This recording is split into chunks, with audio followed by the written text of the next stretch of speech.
día. El día de hoy vamos a empezar a hablar sobre los carbohidratos. En la clase del día de hoy estaremos tocando la estructura, propiedades químicas y función de los carbohidratos. Tenemos que saber que los carbohidratos son muy conocidos y a muchos de ellos se les conoce como azúcares, ¿sí? Los vamos a encontrar formando una gran parte importante del alimento que ingerimos y proporcionan esta cantidad de energía que mantiene trabajando al cuerpo humano. Es importante discutir también el hecho de que todos presentan grupos funcionales carbonilo e hidroxilo, por lo cual vamos a establecer de que ellos son polihidroxialdehídos o polihidroxicetonas, ¿sí? Aquí podemos ver, vamos a poner el puntero, aquí está. Aquí podemos observar que tenemos el grupo carbonilo y tenemos muchos grupos hidroxilo, ¿verdad? Recordemos que cuando el grupo carbonilo está de esta forma, formando el grupo formilo, tenemos un polihidroxialdehído, y cuando este grupo carbonilo está unido a dos carbonos, tenemos una cetona, y por lo cual decimos que es una polihidroxicetona. Cuando hablamos de la clasificación de carbohidratos, normalmente las clasificamos como simples y complejos, ¿sí? Normalmente lo clasificamos de esa forma. Y es importante saber esto porque cuando hablamos, por ejemplo, de monosacáridos, son azúcares, como les decía, que se conocen como azúcares, son simples. Es una sola unidad de un polihidroxialdehído o una polihidroxicetona, y existen muchos monosacáridos. El monosacárido más abundante de la naturaleza es la glucosa. Ya más adelante vamos a hablar acerca de la notación D y L, porque en concreto se habla acerca de la D-glucosa, ¿sí?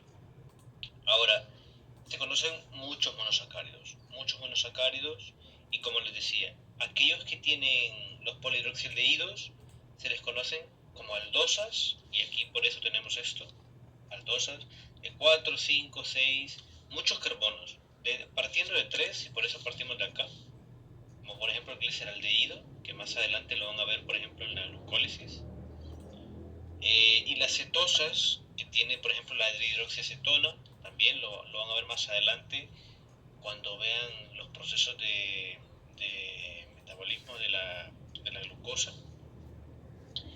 Son aldosas y cetosas de 3 carbonos, por eso tenemos el grupo aldehído, grupo ceto, ¿sí? Entonces, algo muy interesante de los monosacáridos es que no se pueden hidrolizar en carbohidratos menores. Quiere decir que es un carbohidrato simple, no se rompe en carbohidratos menores, es la unidad, ¿sí? Es la unidad.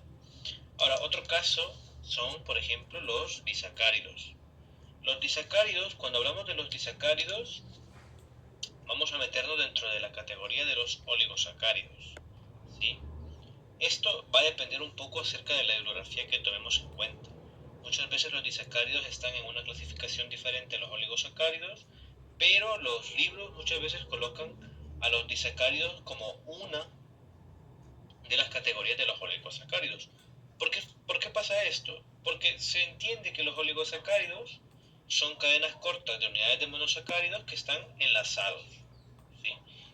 Estos enlaces se llaman enlaces glucosídicos, ¿sí?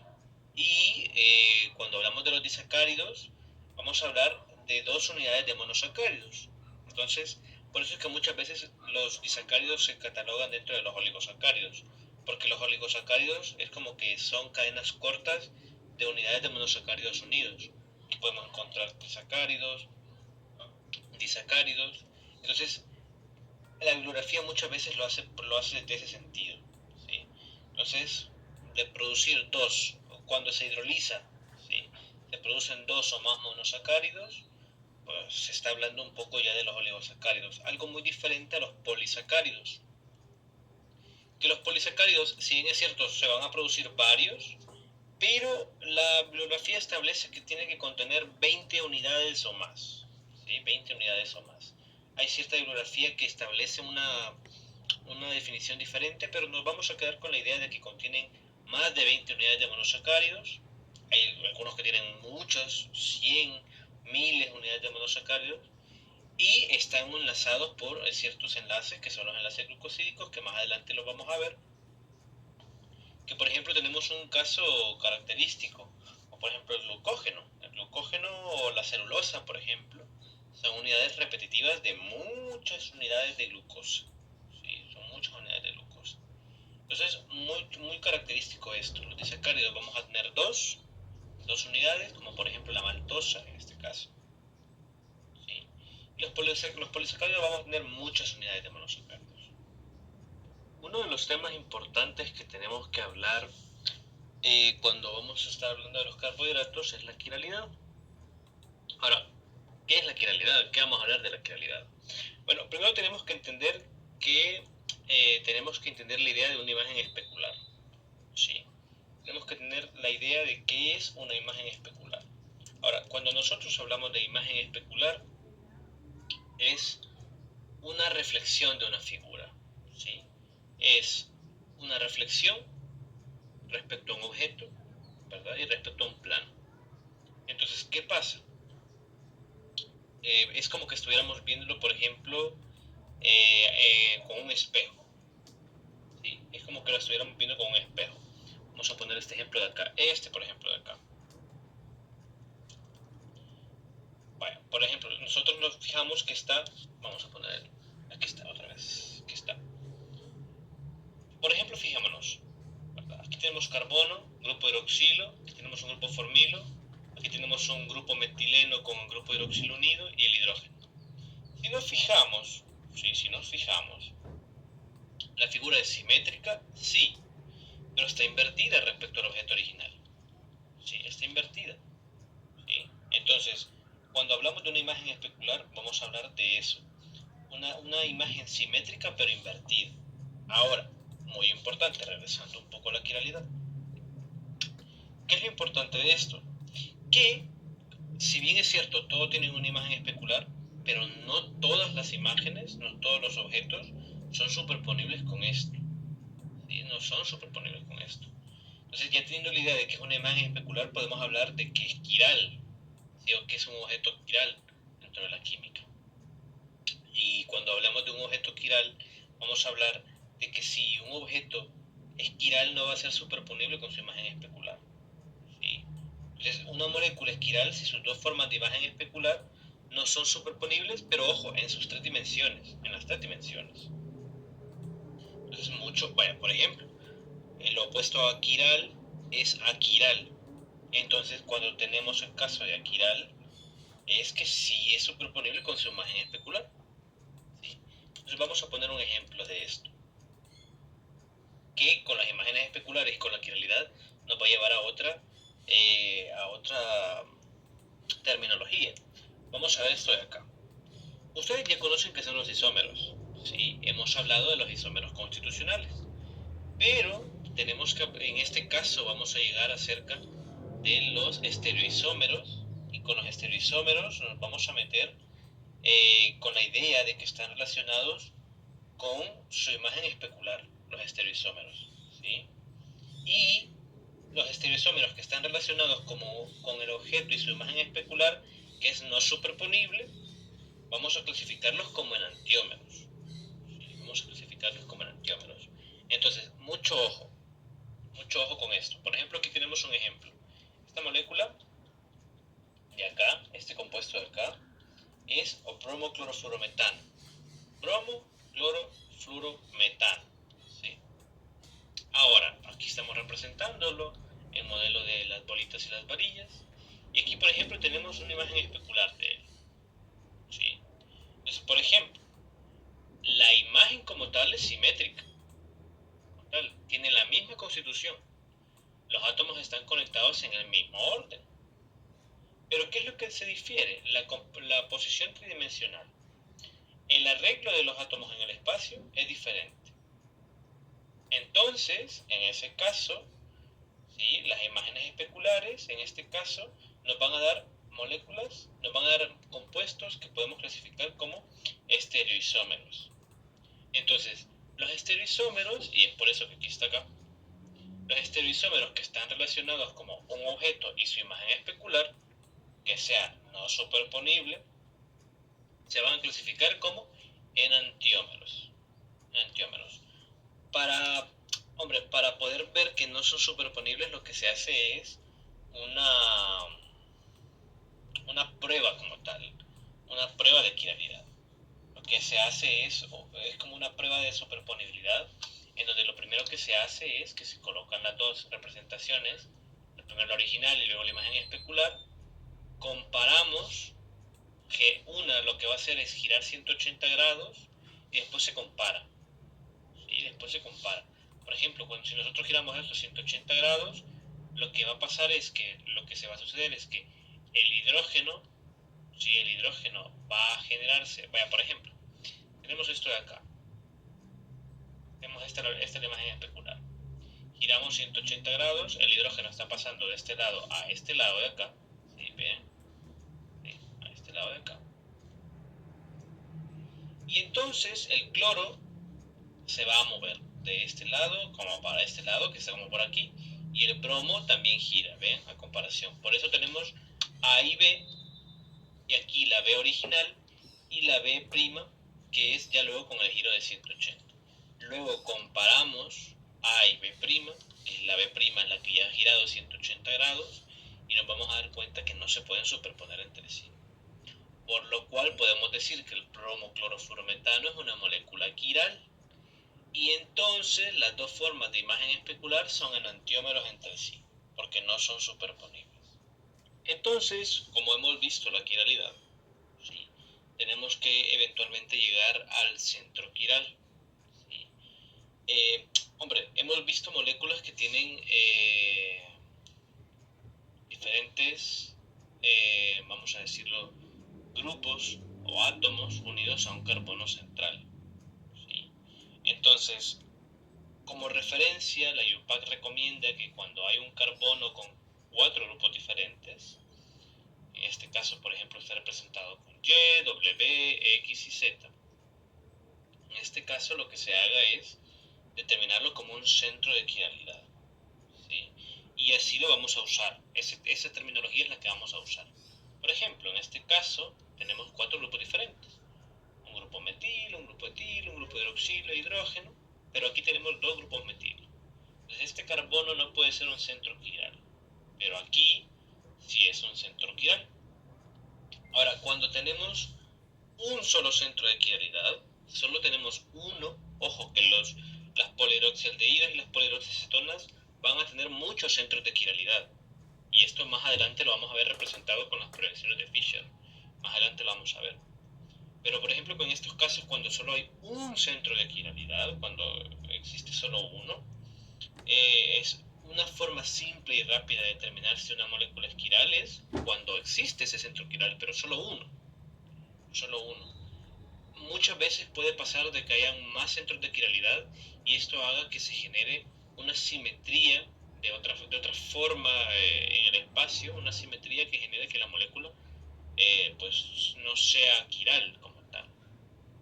Y muy importante a determinar es que los centros de quiralidad son bastante comunes y muy importante reconocer de que carbonos que están formando parten un doble enlace, y por ejemplo en este, no pueden ser centros de quiralidad. ¿Sí? No pueden ser centros de quiralidad. Podríamos pensar que este podría ser un centro de quiralidad, podríamos pensar, pero no se puede. ¿Sí? No se puede. El centro de quiralidad sería en este caso este. ¿Sí? O por ejemplo en estos casos, este sería el centro quiral. Entonces, aquellos carbonos que están formando parte de un enlace doble o triple no pueden ser centros de quiralidad, porque, hombre, podemos pensar, este está unido a toda esta cadena, a un hidrógeno, luego un grupo metileno por acá, ¿por qué no? ¿Por qué no podría ser un centro quiral? Por lo mismo, a pesar de que tenga esos grupos sustituyentes que se ven diferentes, ¿sí? Que se ven diferentes, realmente está formando parte de un doble enlace y es como que si estuviera unido 2 veces a lo mismo. Entonces se determina que no es un centro quiral. Ahora, cuando vamos a introducir los centros quirales o carbonos asimétricos, como les quieran decir, a los monosacáridos, nos vamos a dar cuenta que contienen uno o más átomos de carbonos quirales, ¿sí? Y, por ejemplo, en el caso, por ejemplo, del gliceraldehído, aquí está, que es la aldosa más sencilla, contiene un centro quiral, ¿sí? Contiene un centro quiral. Y por lo tanto, si contiene un centro quiral, ¿qué es lo que va a pasar? Va a tener, ¿qué? Enantiómeros. ¿Sí? Va a tener enantiómeros diferentes. En este caso nos vamos a meter con lo de la notación de IEL. Ya nos vamos a introducir a eso. Pero vean que esta representación es como de cruces, de unas líneas que están acá. Y esto más adelante lo vamos a ver de esta forma, así. Como existen varios centros quirales o centros asimétricos, como le gustan decir, las proyecciones de Fisher, ¿sí?, se han ocupado para representar fácilmente esto, ¿sí?, para representar rápidamente la estereoquímica de los carbohidratos. Algo muy importante es que el primer carbono de estas proyecciones de Fisher va a ser el carbono que tenga el número inferior y va a quedar en la parte superior. Es por lo cual el grupo formilo, por ejemplo, en los polihidroxialdehídos, queda en la parte superior. ¿Sí? Queda en la parte superior. Entonces, como tenemos una molécula que es tridimensional, ¿sí?, que es tridimensional, en estas proyecciones, los enlaces horizontales, esto, horizontal, ¿sí?, podríamos pensarlo desde un punto de vista en que son estos que se vienen hacia nuestra... Si estamos leyendo, es como que si se acercan hacia nosotros, ¿sí?, se acercan hacia nosotros. Como que si se acercaran, se proyectan fuera del plano del papel, ¿sí?, se proyectan fuera del plano del papel y se acercan hacia nosotros. Y los enlaces verticales, estos de acá, ¿sí?, se proyectan por detrás del plano del papel y se alejan de nosotros. Otra manera de verlo es que los enlaces horizontales se dirijan hacia fuera de la página, y aquellos que se alejan de nosotros es como que se están metiendo a la página, ¿no? Aquellos que se salen de la página son los que se acercan a nosotros, y aquellos que se meten a la página son aquellos que se alejan de nosotros, ¿sí? Entonces, estos horizontales, pues, mucha bibliografía lo establece como enlaces hacia afuera de la página, se acercan a nosotros. Y aquellos que se alejan es como que si se metieran adentro de la página, son los verticales. Dependiendo como ustedes lo quieran ver, son dos maneras de visualizar hacia dónde van estos enlaces de manera tridimensional, ¿sí?, de forma tridimensional. Pero esto va a quedar en un plano, ¿sí? Las proyecciones de Fisher van a quedar en un plano. Entonces, es muy importante ver esto porque, por ejemplo, cuando dos monosacáridos, cuando dos azúcares como tal, difieren en solo la configuración de un solo carbono, en esta configuración tridimensional, ¿no?, se denominan epímeros. Sí, se denominan epímeros. Es por eso la importancia, por ejemplo, en este son iguales. Esto es igual, vean. Y aquí difieren en este carbono. Vean que el grupo hidroxilo está a un lado diferente. Si está en un lado diferente, quiere decir que tridimensionalmente estaba en otra posición. ¿Sí? Tridimensionalmente estaba en otra posición. Quiere decir que él va a diferir en la configuración de un solo carbono, y es el caso en donde tenemos los epímeros. Vean, por ejemplo, esto es otra forma de visualizarlo, ¿sí?, para finalmente llegar hacia la proyección de Fisher.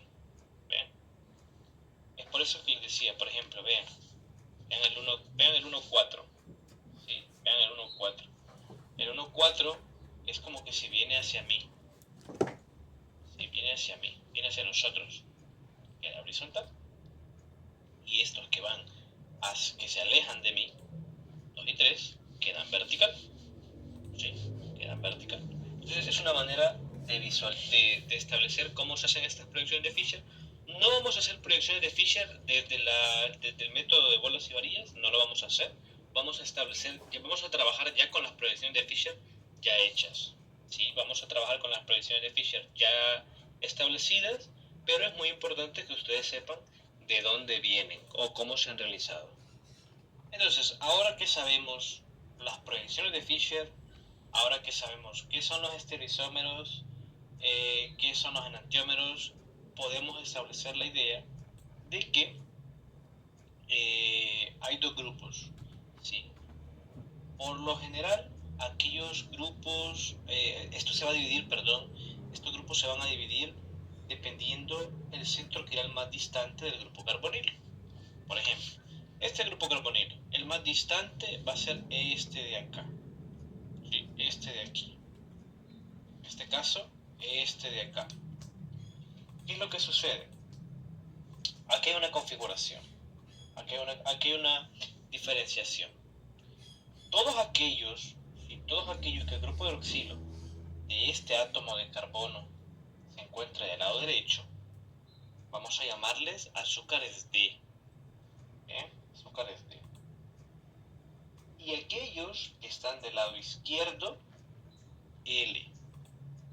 ¿Sí? L. Por eso, vean, todos los compuestos de ese tipo son referidos como azúcares D. Aquellos que tienen el grupo hidroxilo en el centro quiral inferior o el centro quiral más alejado del grupo carbonilo, que es este de acá, apuntando hacia la derecha. En la proyección de Fischer, ojo, en la proyección de Fischer, y solo hace referencia a ese centro quiral.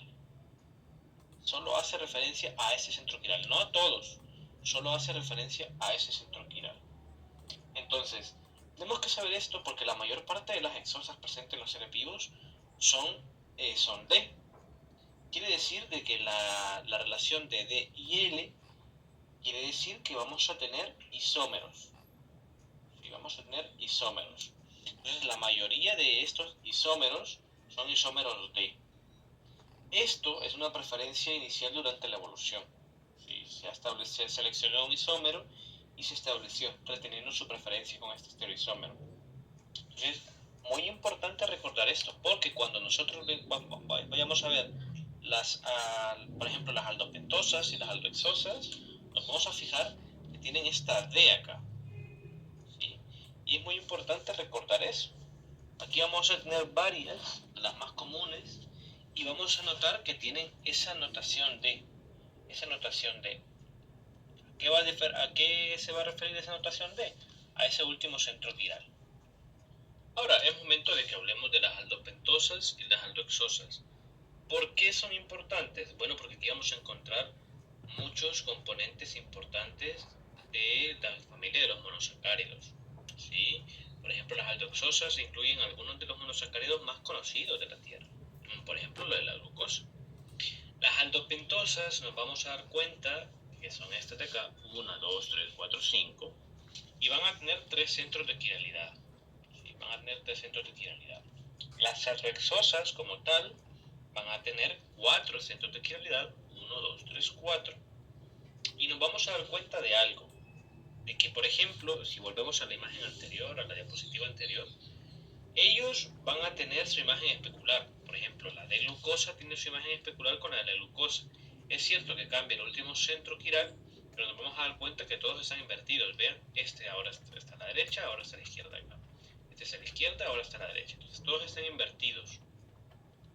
Entonces, para determinar si tenemos de glucosa o de glucosa, nos tenemos que fijar que todos estén invertidos, pero nos vamos a fijar en los D y L con el último centro quiral. ¿Sí? Con el último centro quiral.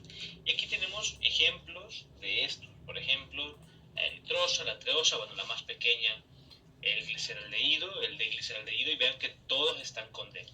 Hay una forma de poder establecer o poder estudiar este tipo de aldohexosas, y es con el puño, ¿sí? Con el puño. Este va a ser nuestro dedo gordito, ¿sí? Este va a ser nuestro dedo gordito, que no va a cambiar, siempre va a ser el grupo carbonilo, y nosotros podemos estudiar sacando el dedo o encogiéndolo para determinar hacia dónde está el grupo hidroxilo. ¿Sí? El grupo hidroxilo. Por ejemplo, con la alosa tendríamos la mano empuñada, ¿sí? El dedo gordito lo tendríamos levantado, en este caso, siempre levantado. Y los demás dedos, como esto no cambia, todo esto es igual y lo que va cambiando son los centros quirales. Por ejemplo, la alosa, tendríamos la mano casi como empuñada. ¿Sí? Entonces es una manera de irlos aprendiendo, es una forma de irlos aprendiendo. En las cetosas, cuando hablamos de las cetosas, se vuelve algo diferente. Bueno, pero en el caso de que tenemos el grupo carbonilo formando una cetona, y en este caso con las cetosas seguimos igual con los centros quirales, dependiendo cuántos sean los carbonos, y por ejemplo una de las más famosas es la fructosa. Vean que es una D-fructosa, porque tiene el centro quiral hacia la derecha. Entonces con las cetosas es cierto que nos hemos centrado más en las aldosas, pero es muy importante también las cetosas como tal. Existen una gran cantidad de cetosas y por ejemplo muchas de ellas son intermediarias en el metabolismo de los carbohidratos. Aquí podemos ver ejemplos de cetosas comunes, por ejemplo la de hidroxiacetona, la eritrulosa, la de ribulosa, la de cirulosa. Aquí tenemos de 6 carbonos, ¿sí? De 6 carbonos, y vean que se van a disminuir la cantidad de centros quirales que tenemos, puesto que el grupo carbonilo ahora ya no está en la parte superior, sino que está un carbono más abajo. Vean que se nos han disminuido los centros quirales. Ahora ya no tenemos 4, no es de 6 carbonos, sino que tenemos 3. Ahora, si se dan cuenta, esto tenemos aldehídos y cetonas que parecieran estar en una cadena abierta. ¿Sí? Parecieran estar en una cadena abierta.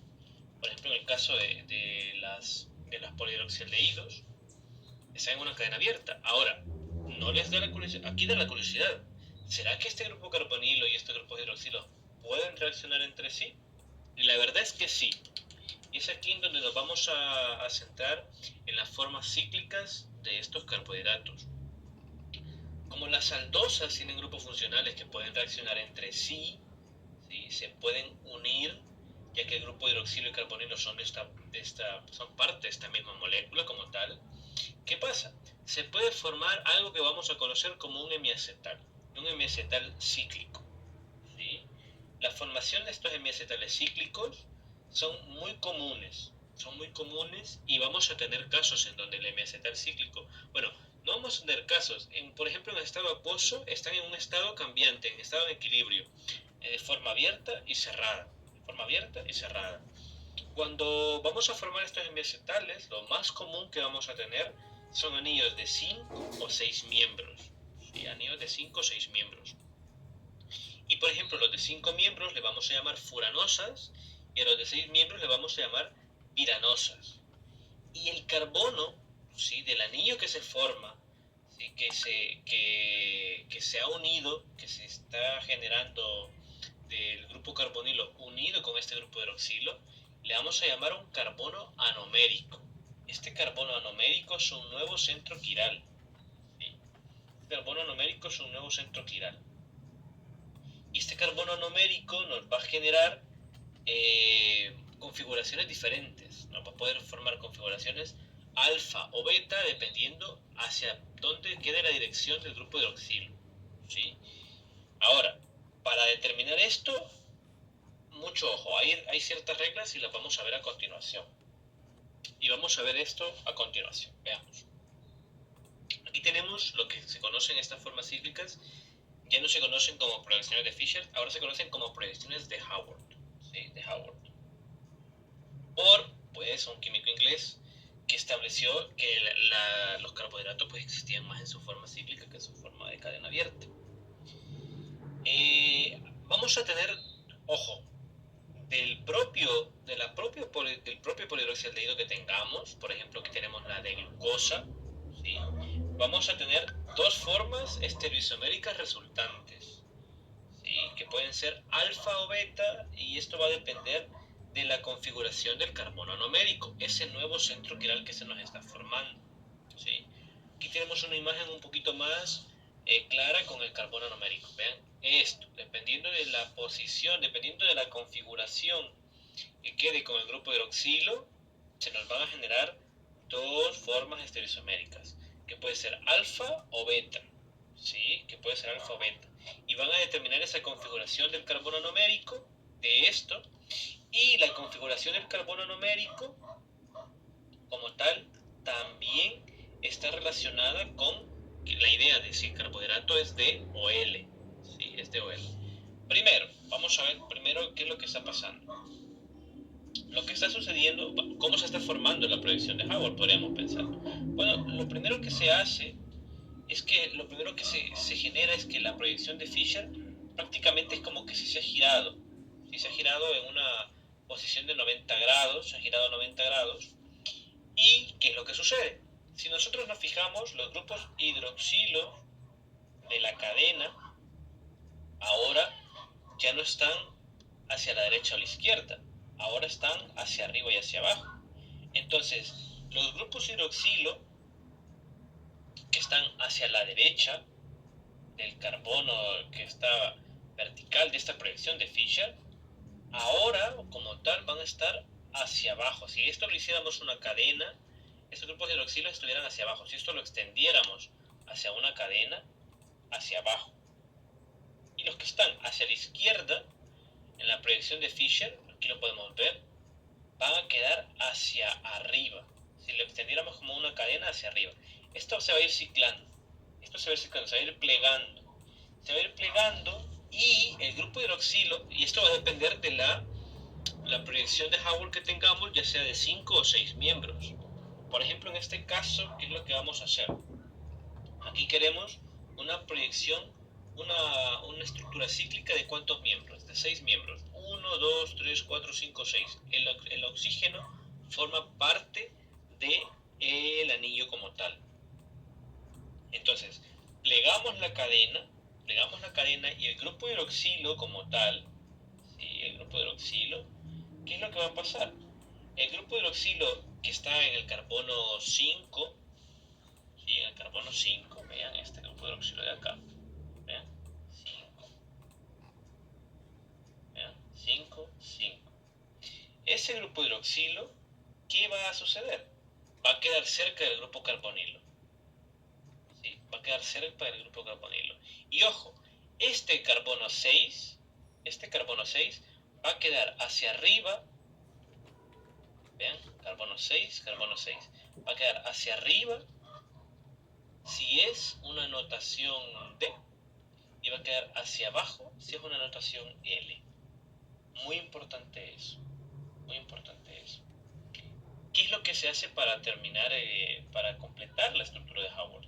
Vamos a generar un enlace entre el oxígeno, el grupo hidroxilo, que está unido al carbono 5, hacia el carbono que está en el grupo carbonilo. Y formamos este enlace acá. Formamos un grupo hidroxilo nuevo, que esto nos va a generar ese carbono anomérico, y tenemos ya nuestro anillo como tal. Ojo, muy importante. Como este grupo hidroxilo puede formarse hacia arriba o hacia abajo del plano de la estructura de Haworth, yo les hablaba de que existían dos estereoisómeros probables, que se les conoce como anómeros. Y es aquí donde vamos con estas reglas de acá. ¿Sí? Aquí es donde vamos con estas reglas de acá. Fíjense. ¿Qué pasa con el anómero alfa? ¿O qué pasa con el anómero beta? Muy importante de identificar esto. Para carbohidratos de la serie D, ¿sí? La configuración del carbono anomérico es alfa, este carbono anomérico de acá. Aquí tenemos un anillo de 5 miembros, por eso termina en furanosa. Y esto terminaría en piranosa si es de 6 miembros. 1, 2, 3, 4, 5, 6. ¿Ven? Aquí estamos formando una piranosa. ¿Sí? Aquí nos dice que es alfa. ¿Por qué? Porque cuando tenemos carbohidratos de la serie D, la configuración del carbono numérico va a ser alfa si el grupo hidroxilo está hacia abajo. Esto es muy importante, porque va a depender si es D o L. ¿Sí? Si está abajo del plano del anillo, vamos a tener alfa. Y si está arriba, vamos a o sea, si está arriba del plano del anillo, si está arriba, vamos a tener beta. ¿Qué es lo que pasa en caso diferente si el carbohidrato fuera de la serie L? Vamos a tener algo diferente. La configuración del carbono numérico va a ser alfa si el grupo hidroxilo está hacia arriba y beta si está hacia abajo. Por ejemplo, en este caso tenemos una serie L. Y vean que el carbono numérico está hacia abajo, el grupo hidroxilo hacia abajo del plano del anillo, y es por eso que tenemos una serie beta. Pero en este caso tenemos hacia abajo del plano del anillo, pero como es serie D, tenemos alfa. ¿Sí? Entonces, Por eso les decía que lo del carbono numérico, la notación de alfa o beta, iba a depender de si es una serie D o si es una serie L. Ahora, ¿esto es estable? ¿Será estable? Bueno, fíjense, muy importante. Cuando están en disolución acuosa, la estructura de Howard, por ejemplo, de la alfa de glucosa, esta que está acá, se va a abrir. Se va a abrir y produce una cadena abierta. Sin embargo, la cadena abierta otra vez puede cerrarse, ¿sí? Porque contiene ese grupo carbonilo que reacciona para formar el hemiacetal cíclico, y conforme el anillo se abre y se cierra, ¿sí? Conforme el anillo se abre y se cierra, se puede formar tanto el anómero alfa como el anómero beta. Y este proceso se le conoce como mutarrotación, que es una conversión continua de los ambos anómeros de la cadena abierta a formar otra vez el hemiacetal cíclico. ¿Sí? El hemiacetal cíclico. Es muy importante esto, ¿por qué? Porque está en equilibrio, ¿sí? Está en una disolución acuosa, hay una mezcla de cuántos están en alfa, cuántos están en beta, según los estudios, y aunque la cadena abierta es parte esencial de la mutarrotación como tal, y muy esencial para las reacciones como tal, solo existe una pequeña cantidad como tal en un momento específico que está como una cadena abierta. ¿Sí? La mayoría del tiempo se encuentra como una como una cadena cerrada. Les dejo esta diapositiva de aquí, ¿sí? Para que se recuerden de esas mini reglas importantes con las predicciones de Howard. Vamos a tener un anillo de furanosa si tenemos 5 miembros, un anillo de piranosa si tiene 6 miembros, la posición del grupo hidroxilo en una proyección de Fischer, cómo va a quedar en el anillo, la notación alfa o beta dependiendo de la notación D y L, ¿sí? Las reglas de alfa y beta dependen de la notación D y L, y la posición de ese grupo terminal, del grupo metileno con el grupo hidroxilo, para los azúcares D en el anillo y para los azúcares L. Esto les puede servir más adelante cuando estén haciendo estas proyecciones de Fischer o cuando estén reconociendo estas proyecciones de Fischer en base a una proyección de Howard, o viceversa, una proyección de Howard en base a una proyección de Fischer, ¿sí? Entonces, muy importante, si tenemos una proyección de Fischer y queremos convertirla a una proyección de Howard, o viceversa, tenemos una proyección de Howard y queremos convertirla a una proyección de Fischer, ¿cómo podemos hacer esto? Siguiendo estas reglas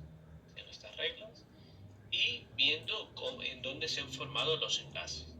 Muy importante esto, que cuando tenemos un anillo de 6 miembros y teníamos una aldopentosa, en este caso de acá, la unión no se va a hacer con el carbono quiral, con el grupo hidroxilo del carbono quiral, sino que se va a hacer con el grupo hidroxilo del último carbono. En ese caso no nos va a quedar el pequeño resto de cadena aquí, ¿sí? El pequeño resto de cadena acá. Entonces, para saber si es alfa o beta, o para saber si es D o L, nos vamos a fijar en el del carbono 4, que es este de acá, ¿sí? Que es este de aquí. Y ahora nos vamos a fijar si es D o L en este pequeño trozo de acá de la cadena, como por ejemplo lo teníamos aquí, ¿sí?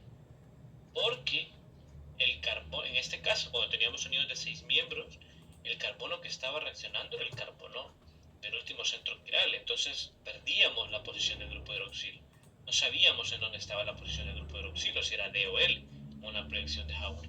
Pero en este caso sí podemos saberlo, puesto que no reacciona, el último centro quiral no es el que está reaccionando al formar un anillo de 6 miembros, a pesar de que solo tenga 5 carbonos. Recordemos que el oxígeno forma parte del anillo y es un miembro más. ¿Sí? Muy importante esto. Ahora que hemos visto ya un poquito acerca de la propia representación de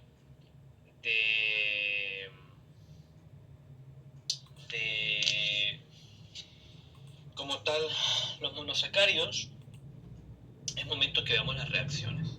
¿Sí? Es momento que veamos las reacciones. Tenemos que entender de que como tienen grupos funcionales, hidroxilos y carbonilos, entonces la mayor parte de la química de estos monosacáridos va a ser perteneciente a estos dos grupos.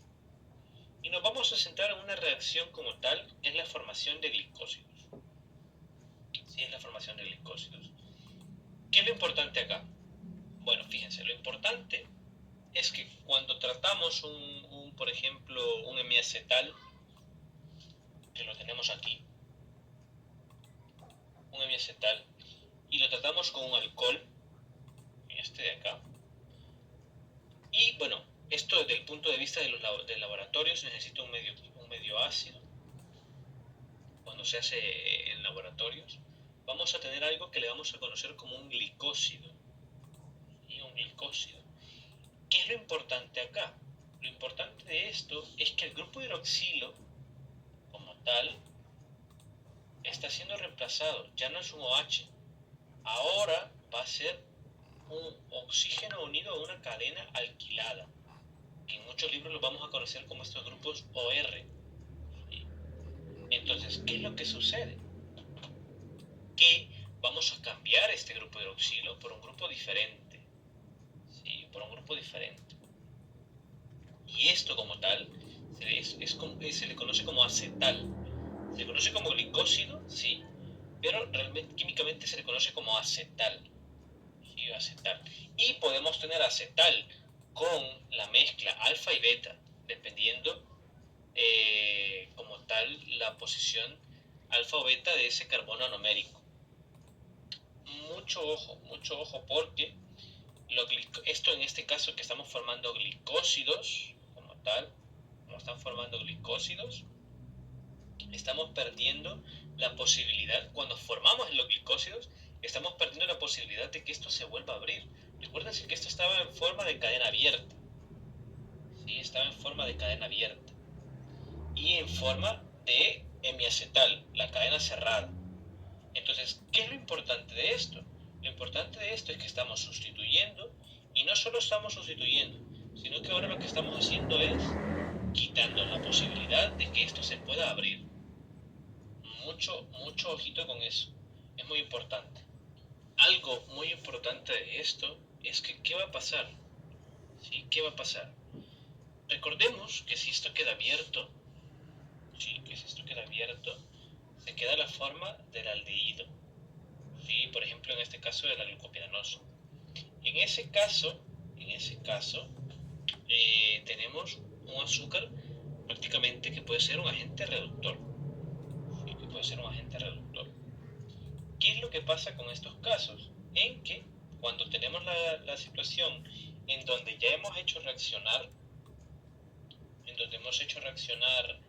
eh, para formar el glicósido, la forma cíclica no se puede abrir. El grupo carbonilo, ¿sí? El grupo carbonilo ya no puede quedar libre. ¿Sí? Los hemiacetales se abren con facilidad, esto de acá. Pero ya el acetal es estable en condiciones, ya sea neutras o en condiciones básicas. ¿Y qué es lo que pasa? Que vamos a tener la formación de un azúcar que es no reductor. Porque el grupo carbonilo ya no queda libre. ¿Sí? Ya no queda libre. Esto es estable por completo, no se puede volver a abrir y ya tenemos azúcares no reductores. ¿Qué es lo que pasa? Por ejemplo, cuando tenemos la formación de disacáridos, se está formando el acetal, ¿sí? Se está formando el acetal y en estos casos, cuando estamos hablando de los disacáridos, a esto le vamos a conocer este enlace, le vamos a conocer como un enlace euglucosídico, que se está formando cuando un grupo hidroxilo del azúcar que está normalmente cíclico, ¿sí? Este de acá,